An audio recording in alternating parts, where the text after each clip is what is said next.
तो सबसे पहले हम लोग पढ़ते हैं किसके बारे में, संख्या पद्धति। संख्या पद्धति को अंग्रेजी में कहते हैं नंबर सिस्टम। ठीक है, नंबर सिस्टम में हम लोग सबसे पहले परिभाषा सीखेंगे, कौन सी संख्या क्या कहलाती है या किस संख्या को हम परिभाषा में कैसे कहेंगे। सबसे पहला है नंबर, संख्या होता क्या है, तो 0 1 2 3 4 डॉट डॉट डॉट डॉट ऐसे करके 9 तक, 1 2 3 4 5 6 7 8 और 9, ये सभी अंक कहलाता है। ये सब क्या कहलाता है, अंक, डिजिट कहलाता है ये 9, ठीक ना। और इन्हीं 9 गो अंक से 10 गो जो अंक है, इन्हीं अंकों से क्या बनता है, जब मिल जाता है तो बनता है क्या, संख्या। जैसे मान लो हम लिखे 123 लिखे, तो 1 2 3 में लिखे ना बना है, तो ये कहलाएगा संख्या। लेकिन अगर सिर्फ लिख दे एक, तो एक क्या है, अंक है। बस समझ गया, वही लिखे हैं कि 0 1 2 3 4 5 6 7 8 और 9 ये सभी अंक कहलाते हैं, और इन्हीं अंकों के संयोग से क्या बनता है, संख्या बनता है, नंबर बनता है। ठीक, दूसरा है तुम्हारा प्राकृत संख्या। नेचुरल नंबर किसे कहते हैं, तो जेन्युइन है, 5 क्लास में पढ़े हैं, वह संख्या जो गिनती में प्रयोग हो या वह संख्या जो 1 से शुरू हो, वो प्राकृत संख्या कहलाता है। मतलब जिन संख्याओं से वस्तुओं की गिनती की जाती है उसे हम प्राकृत संख्या कहते हैं। जैसे 1 2 3 4 5 6 7 8 डॉट डॉट डॉट इन्फिनिटी तक प्लस जहां जा सकते हो, है ना। इसका अधिकतम कितना होगा कोई नहीं कह सकता है। ठीक, और प्राकृत संख्या को n से सूचित करते हैं, याद रखना। ठीक, तीसरा होता है पूर्ण संख्या। पूर्ण संख्या को कहते हैं होल नंबर। क्या कहते हैं, होल नंबर।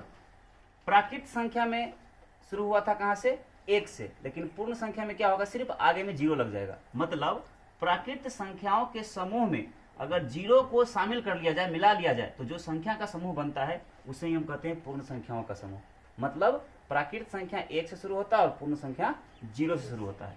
तो 0 से शुरू होगा, 1 2 3 4 ऐसा करते हुए प्लस इन्फिनिटी चल जाएगा, ये कहलाएगा क्या, तुम्हारा पूर्ण संख्या। और पूर्ण संख्या का संकेत होता है W। ठीक है, इसके बाद होता है सम संख्या। ये भी बेसिक चीज है, वह सभी संख्या जिसमें 2 से पूरा पूरा भाग लग जाता है वो सम संख्या कहलाता है। ठीक ना, ऐसी देखो सम संख्या, इवन नंबर, ऐसी प्राकृत संख्याएं जो 2 से पूरी पूरी विभाजित हो जाती है उसे हम सम संख्या कहते हैं। सम संख्या का रूप 2m की तरह होता है। 2m कहने का मतलब है कि m का कोई भी मान रखो सम हो जाएगा। अगर मान लो m का मान 1 रखेंगे तो 1 दूना 2 सम संख्या हुआ। m का मान 3 रखेंगे तो 3 दूना 6 सम संख्या हुआ। m का मान अगर 22 रखेंगे तो 22 दूना 44 सम संख्या हुआ। m का मान अगर हम 49 रखेंगे तो 49 दूना 98 सम संख्या ही हुआ। तो किसी भी सम संख्या का रूप 2m के बराबर होता है। ठीक है, और जैसे उदाहरण में 2 4 6 8, सबसे छोटी सम संख्या 2, सबसे छोटा भाज्य संख्या 4, सबसे छोटा भाज्य संख्या 4। ठीक है, इसके बाद विषम संख्या, ऑड नंबर। तो जो संख्या 2 से पूरी पूरी विभाजित नहीं होती है उसी को लिखें, जो प्राकृत संख्याएं 2 से पूरी पूरी विभाजित नहीं होती है उन्हें हम विषम संख्या कहते हैं। और इसका रूप जो है 2m + 1 या 2m - 1 के रूप का होता है। जैसे मान लो m का मान 1 रखेंगे तो 1 दूना 2 और 2 और 1 3, क्या हुआ, वो विषम हुआ। अगर 1 रखेंगे तो 2 1 ही 2 और 2 में 1 घटेगा, 1 क्या है, विषम। वही लिखे हैं कि विषम संख्या का रूप 2m + 1 या 2m - 1 के रूप का होता है। जैसे 1 3 5 7 9 डॉट, ये सब क्या है, विषम संख्या। फिर देखें रूढ़ संख्या। रूढ़ संख्या को ही कहते हैं अभाज्य संख्या। ठीक है, रूढ़ संख्या को ही क्या बोलते हैं, अभाज्य संख्या। प्राइम नंबर, क्या, प्राइम नंबर। तो वे सभी प्राकृत संख्याएं जो 1 से और स्वयं से विभाजित होता है लेकिन और किसी भी संख्या से विभाजित नहीं होता है, उसको हम कहते हैं रूढ़ संख्या या अभाज्य संख्या। जैसे अगर हम मान लो कि लेते हैं 5 लिए, तो 5 को हम 1 के पहाड़ा से कटा सकते हैं, 5 के पहाड़ा से कटा सकते हैं, बाकी किसी से नहीं कटा सकते हैं। तो 5 क्या है, अभाज्य संख्या है। ठीक है, उसी को लिखें। और जैसे में सबसे छोटी अभाज्य संख्या 2, इसके बाद 3 5 7 11 13 डॉट डॉट ऐसे ही। मतलब वे सभी संख्याएं जो 1 और स्वयं के अतिरिक्त किसी और संख्या से विभाजित नहीं होता है वो कहलाता है अभाज्य संख्या। ठीक, यानी प्राइम नंबर। इसके बाद तुम्हारा है क्या, पूर्णांक संख्या यानी इंटीजर्स, पूर्णांक। तो ऋणात्मक संख्या यानी माइनस में, फिर साथ में 0 और प्राकृत संख्या यानी प्लस में, वो सभी के सम्मिलित रूप को यानी एक जगह इकट्ठा को हम कहते हैं क्या, पूर्णांक संख्या। उसी को लिखे हैं ऋणात्मक संख्याओं 0 और प्राकृत संख्याओं के समूह को पूर्णांक संख्याओं का समूह कहते हैं। जैसे देखो डॉट डॉट इन्फिनिटी माइनस से आ रहा है, -3 -2 -1 सब माइनस है इसमें, साथ में जीरो भी है इसी में और प्लस भी है इसी में। इन सभी समूहों को हम क्या कहेंगे? इंटीजर्स कहेंगे, पूर्णांक संख्याओं का समूह कहेंगे। ठीक है, फिर आता है तुम्हारा परिमेय संख्या। तो वे सभी संख्याएं जिसे हम p/q के रूप में लिख सकते हैं जहां q का मान 0 नहीं हो, उसे हम परिमेय कहते हैं, यानी रैशनल नंबर। ऐसी संख्याएं जिन्हें दो पूर्णांकों के भिन्न के रूप में, जैसे p/q के रूप में लिखें जहां q का मान 0 नहीं हो, लिखे ना p/q where q is not equal to 0 हो, ठीक ना, उसे हम यानी इस रूप में व्यक्त किया जा सकता है, तो उसे हम क्या कहेंगे? परिमेय संख्या कहेंगे। जैसे 3 को हम लिख सकते हैं 9/3, है ना, या 3/2, 1/4, 8/9, ये सब क्या है? परिमेय संख्या है। ठीक, और अगला है क्या? अपरिमेय संख्या, इरेशनल नंबर, ठीक ना, इरेशनल नंबर। तो जिन संख्याओं को हम परिमेय संख्या के रूप में नहीं लिख सकते हैं उसे हम क्या कहते हैं? अपरिमेय संख्या कहते हैं। और पाई क्या है? ध्यान रखना, पाई एक अपरिमेय संख्या है, जबकि पाई का जो मान होता है 22/7 वो परिमेय है। ठीक है, जैसे √3, √5, √7, यानी जिसका वर्गमूल पूरा नहीं निकलता है वो अपरिमेय है। क्लियर है? कोई पाई एक अपरिमेय संख्या, एकदम खूब पूछता है कंपटीशन में, पाई क्या है? तो पाई एक अपरिमेय संख्या 10 क्लास में खूब पूछा है। जबकि पाई का जो मान होता है 22/7, ये पाई का मान क्या है? परिमेय संख्या है। और 5वीं सदी में, अभी चल रहा है 21वीं सदी, 5वीं सदी में एक महान गणितज्ञ थे, कौन? आर्यभट्ट। इन्होंने ही पाई का मान बताया था, कितना? 3.1416, और यह मान आज भी मान्य है, ठीक ना। फिर है जो आज भी मान्य है। साथ ही शून्य का आविष्कार वैदिक काल में हुआ था, याद रखना, शून्य का आविष्कार कब हुआ था? वैदिक काल में, भारतीयों ने ही किया था, आर्यभट्ट। इसके बाद लिखे क्या? वास्तविक संख्या, रियल नंबर। कौन सा नंबर? Real number. सभी परिमेय संख्या और अपरिमेय संख्या के समूह को, मतलब परिमेय संख्या को और अपरिमेय संख्या को एक जगह रख दो तो वो कहलाएगा वास्तविक संख्या। ठीक है, इसके बाद तुम्हारा संपूर्ण संख्या, परफेक्ट नंबर। तो सिंपल नाम ही से स्पष्ट है, परफेक्ट, है ना, जो संपूर्ण हो। जिस संख्या के सभी गुणनखंडों का योग उस संख्या का 2 गुना हो उसे हम संपूर्ण संख्या कहते हैं। मतलब जिस संख्या, मतलब कोई भी संख्या लो, अगर उसका सभी गुणनखंड लिख दिए और गुणनखंडों को जोड़ देंगे और उसका जो योग होगा उस संख्या का 2 गुना के बराबर हो जाए तो वह कहलाएगा परफेक्ट नंबर। जैसे उदाहरण में लिखे हैं 6, तो 6 का कौन कौन गुणनखंड होगा, यानी 6 जो है किस किस पहरा में आएगा? तो 1 में आएगा, 2 में आएगा, 3 में आएगा और 6 में आएगा। इसके अलावा कहीं और आएगा? नहीं आएगा। तो 6 3 9, 9 2 11, 11 और 1 12। तो 6 का 2 गुना हुआ कि नहीं हुआ? तो 6 क्या है? परफेक्ट नंबर है। जैसे मान लो 28 लिए, कितना लिए? 28। तो 28 का गुणनखंड क्या क्या होगा? 1 में आएगा 28, 2 में आएगा 28, 4 दूना 28, 4 7 28, 7 चौकी 28, 14 दूना 28 और 28 एकाही 28, यही ना होगा। तो 28 और 14, 7 4 2 और 1 सबको जोड़ोगे तो 56 होगा। देखो 28 दूना 56 पूरा कि नहीं पूरा? कहने मतलब जिस संख्या के सभी गुणनखंडों का योग उस संख्या का 2 गुना के बराबर हो तो वह संख्या संपूर्ण संख्या कहलाता है, परफेक्ट नंबर कहलाता है। कोई दिक्कत? अगला यौगिक संख्या, कंपोजिट नंबर। क्या होता है? वैसी प्राकृत संख्याएं जो एक और स्वयं के अतिरिक्त, याद रखो जो पढ़ाए थे हम अभी, अभाज्य संख्या, उसमें एक और स्वयं के अतिरिक्त किसी से भाग नहीं लग रहा है तो अभाज्य या रूढ़ था। इसमें क्या होगा? एक और स्वयं के अतिरिक्त कम से कम किसी एक से अगर भाग लग रहा है तो वह कहलाएगा तुम्हारा यौगिक संख्या। ठीक है, कंपोजिट नंबर। यानी वैसी प्राकृत संख्याएं जो एक और स्वयं के अतिरिक्त कम से कम किसी एक संख्या से विभाज्य हो उसे हम यौगिक संख्या कहते हैं। जैसे 2, है ना, 4 6 8 9, है ना। अरे 2 कैसे लिख दिए? 2 तो अभाज्य है ना, अभाज्य है वो। 4 होगा, बस समझ में आया? अरे 2 जो है 1 और 2 के अलावा किसी और से कट रहा है क्या? नहीं। वो कैसे हो जाएगा? वो नहीं होगा। आगे देखो, जुड़वा अभाज्य संख्या, मतलब ट्विन प्राइम नंबर किसे कहेंगे? तो अभाज्य संख्याओं का ऐसा युग्म जिसके अंकों का अंतर 2 हो। मतलब अभाज्य संख्या है लेकिन अंतर कितना होता है दोनों में? 2। जैसे देखो, पहला अभाज्य संख्या हम ले लेते हैं, कितना? मान लो 11 लिए, 11 अभाज्य है। दूसरा 13 लिए, अभाज्य है, और दोनों के बीच कितना का अंतर है? 11 2 13, 2 का अंतर है कि नहीं है? 11 और 13 क्या होगा? जुड़वा अभाज्य संख्या कहलाएगा, ठीक है, ट्विन प्राइम नंबर, ठीक है। उसमें लिखें तो क्या, अभाज्य संख्याओं का ऐसा युग्म जिसका अंतर 2 हो उसे जुड़वा अभाज्य संख्या कहते हैं। जैसे 3 5 अंतर 2 है, जुड़वा अभाज्य संख्या है। 11 13 अंतर 2 है तो जुड़वा अभाज्य संख्या है, कोई दिक्कत? इसके बाद अवास्तविक या काल्पनिक, नाम ही तो है काल्पनिक, अवास्तविक या काल्पनिक संख्या इमेजिनरी नंबर, वे सभी संख्याएं जो वास्तविक नहीं होती हैं, अर्थात कहने का मतलब है जिन संख्याओं का मात्र कल्पना कर सकते हैं, है ना, उसे अवास्तविक या काल्पनिक संख्या कहते हैं। जैसे माइनस में √4, माइनस में √9, माइनस में 25, यानी माइनस में √25, माइनस में √49, कहने का मतलब है ये सभी क्या है? काल्पनिक नंबर है, इमेजिन कर सकते हैं कैसा लिखा हुआ है, इसका कोई मतलब नहीं होता है। और एक बात याद रखना कि किसी भी ऋणात्मक संख्या का वर्गमूल कभी निकलता ही नहीं है, संभव ही नहीं है, इसीलिए इसका कोई माने नहीं है, सब सिर्फ कल्पना है, ठीक है।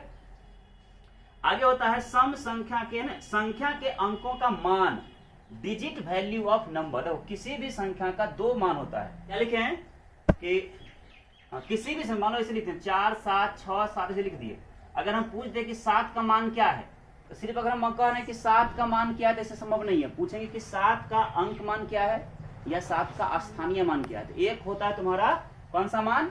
अंकित मान, और एक होता है तुम्हारा स्थानीय मान। अंकित का मान, अंकित मान का मतलब होता है जैसे 7 का अंकित मान पूछ रहा हो तो 7 का अंकित मान सिर्फ 7 होगा, लेकिन अगर 7 का स्थानीय मान पूछ रहा है तो इस 7 का स्थानीय मान 7 है, लेकिन इस 7 का स्थानीय मान 700 है।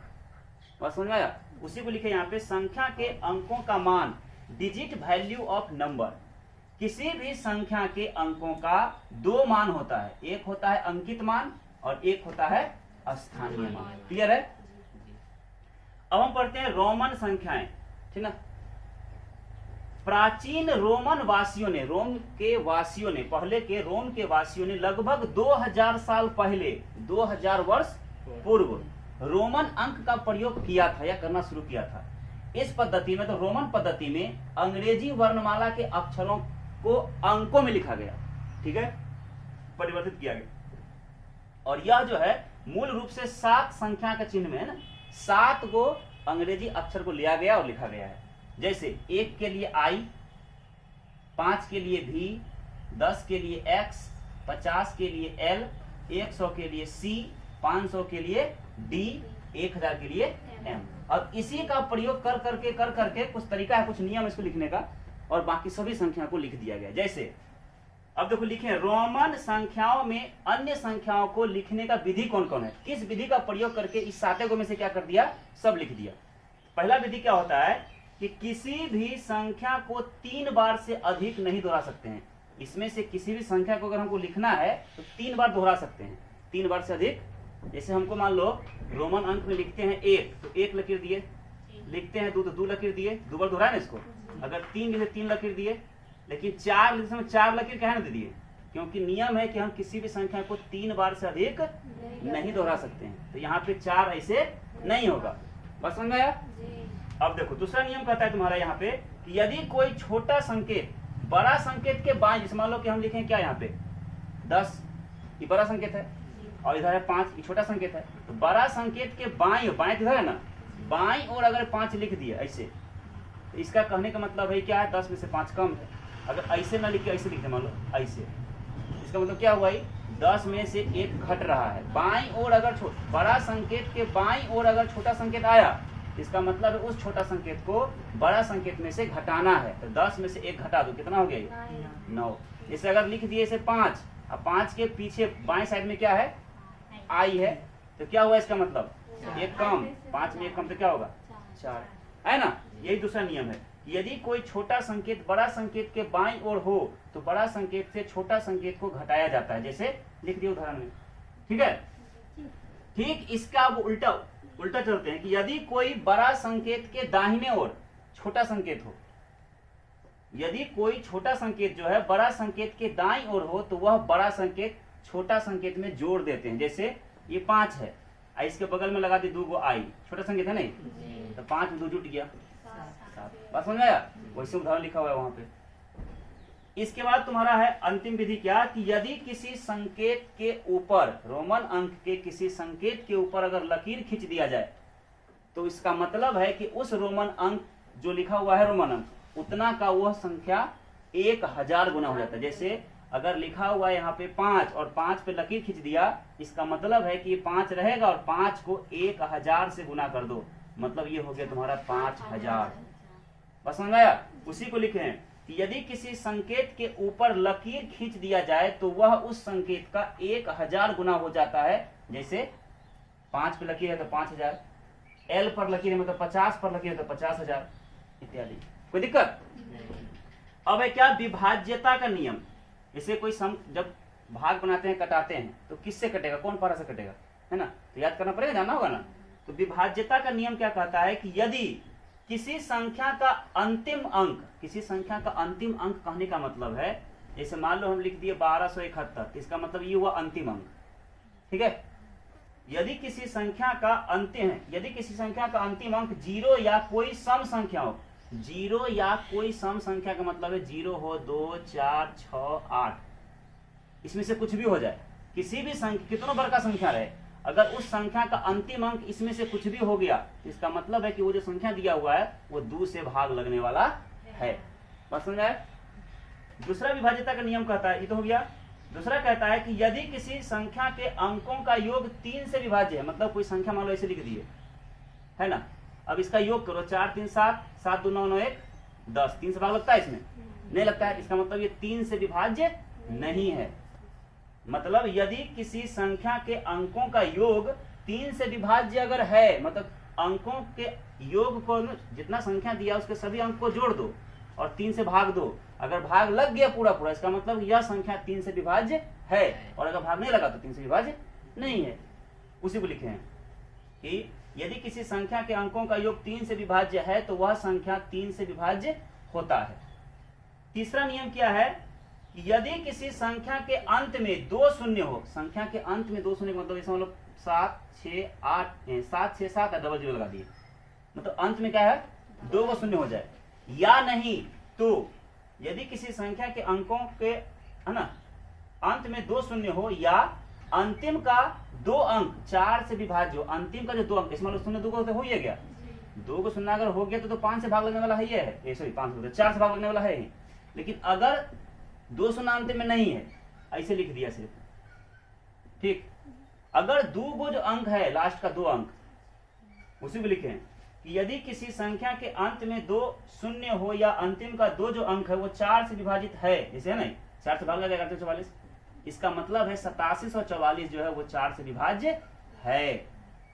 सुने, मतलब वही लिखे हैं। फिर चौथा नियम क्या है कि यदि किसी संख्या के अंत में 0 या 5 हो, किसी भी संख्या का अंतिम बिंदु 0 हो जाए चाहे 5 हो जाए, तो इसका मतलब है कि वह जो संख्या दिया हुआ है वो 5 से विभाज्य है, अन्यथा नहीं। और पांचवा नियम है कि किसी संख्या के अंतिम 3 अंकों की संख्या, अंतिम 3 अंकों की संख्या यदि 8, ठीक है, यदि किसी संख्या का अंतिम में जो 3 गो अंक है वो तीनों को जोड़ दो चाहे ऐसे रहने दो, मतलब अंतिम 3 अंक जो लिखा हुआ है उसमें अगर 8 से भाग लग जाता है पूरा पूरा, तो इसका मतलब पूरे संख्या में 8 से भाग लगने वाला है, ठीक। उसी को लिखे हैं कि यदि किसी संख्या के अंतिम 3 अंकों की संख्या 8 से विभाज्य हो तो वह संख्या 8 से पूरी तरह विभाजित होती है। फिर अगला है कि यदि किसी संख्या के विषम, देखो विषम और सम समझो, कहने का अर्थ है जैसे मान लो कि 4 6 7 8 9 0 2 लिखे ना, इसमें ये पहला हुआ, ये दूसरा हुआ, तीसरा हुआ, ऐसा हुआ, गिनती करने आता है, गिनती तो आता है, ये पहला हुआ, ये दूसरा, ये तीसरा, चौथा, 5वां, 6ठा, 7वां, मान लो यहाँ 4 देती है, 8वां हुआ। हम क्या बोले कि ये प्रश्न पूछ रहे हैं कि यह जो संख्या 11 से विभाज्य है कि नहीं, यही निकालना है ना। इसका तरीका ये है कि विषम संख्या के अंकों को जोड़ो, मतलब विषम संख्या के स्थान पर जो जो अंक उसको जोड़ दो, और फिर सम संख्या के जगह पर जो जो अंक है उसको जोड़ दो। तो विषम में कौन कौन है, 4 है, 7 है, 9 है, 2 है, ये ना विषम पर है, इसको जोड़ो, 4 7 11 9 20 2 22। अब इसको जोड़ो, 6 और 8 14 और 0 14 ही रहा, 14 और 4 18, दोनों बराबर हुआ ही नहीं हुआ, तो 11 से विभाज्य नहीं है। अब समझ में आया? जी। यही नियम है। इसके बाद जो बचा वो कल सिखाएंगे अब।